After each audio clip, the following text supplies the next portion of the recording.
sa lahat ng mga nagawa namin kasalanan, mga negatibong isipan, negatibong damdamin, laban sa aming kapwa, hinanakit sa manang loob at anumang galit.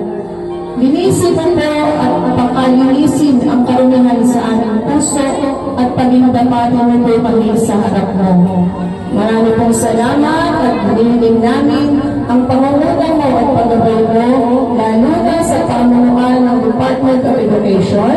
Hinihiling namin ang wisdom ng karunungan nagmumula sa iyo na igawin mo sa aming mga EPS, sa aming supervisor kay Doc Beng, sa aming principal kay Ma'am Lita Cruz, sa lahat ng kagaruan, sa lahat ng mga magulang, at lalo na po sa mga bata, Panginoon, na nandito.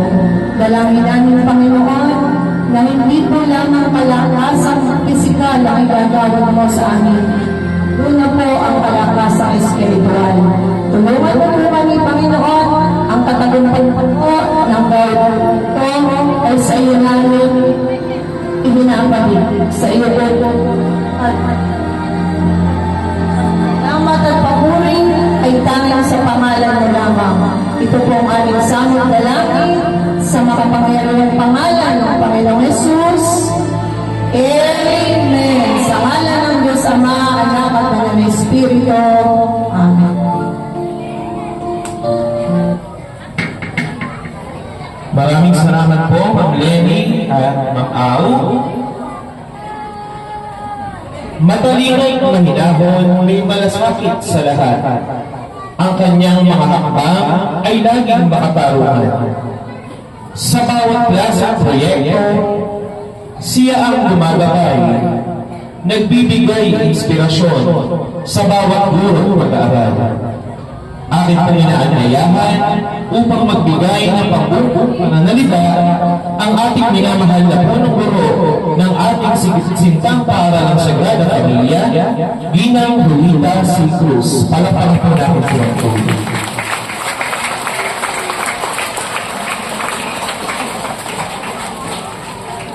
Okay, magandang buhay, mabuting tao.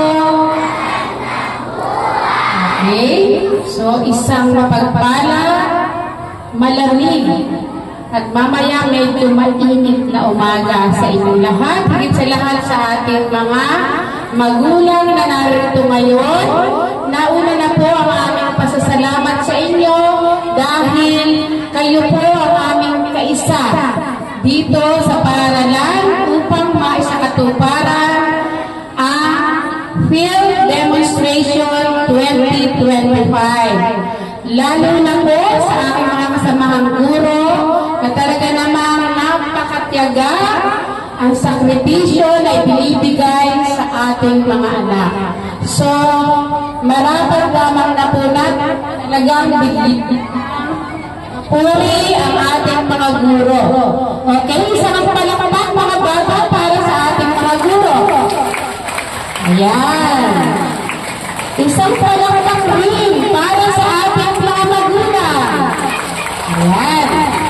Okay, so alam ko, nasabit na kayo, makita yung mga pagpapakitang ginas ng ating mga mag-aaral at mga bata. Ipakita niyo the best, ha? Yung pinakamagaling ninyo ipakikita. O, ano mo na sa gilid? Walang gagalaw. Tinitingnan kayo ng mga nanay ninyo, ng mga tatay. Ayan. Okay, so, sinasabi na ang kultura at tradisyon ating mga Pilipino ang siyang pinamana sa atin ng ating mga ninuno. At isa na rin po ay ang ano? Ha? Ano yung pinamana sa atin? Yung gagawin namin ngayon? Ha? Naku po, Pilipino. Sige, tama na rin. Ano yung gagawin natin ninyo? Ano ba yung gumaganon tayo? Ayan, katutubo, sayaw. Ano pa yung isa? Katutubo, awitin. Ayan. Yun yung isa sa pinamana sa atin ng ating mga ninuno. Sino ba yung mga ninuno?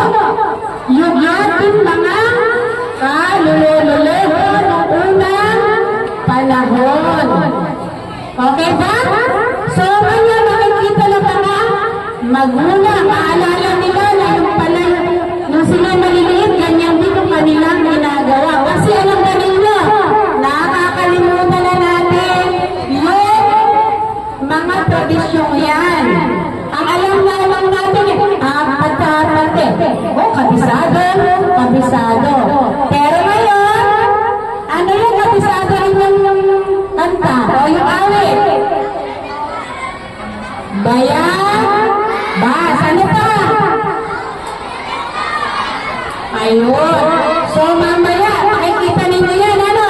Tapos yung mga sayaw ninyo na talaga naman nakakatuwa at kayo ay nabubuhay na muli sa nakaraan. Ayan. So handa na ba kayo? Okay. Sana huwag ninyong malilimutan ang araw na ito. Dahil pagkikita ninyo ang inyong galing sa magitan ng mga katutubong awit at katutubong sayaw. So muli, binabati ko kayo, mga batang mag-aaral ng Sagrada, dahil sa inyong galing at husay.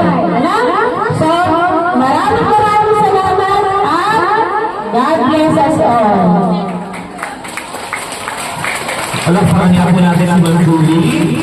Maraming salamat po, ma'am.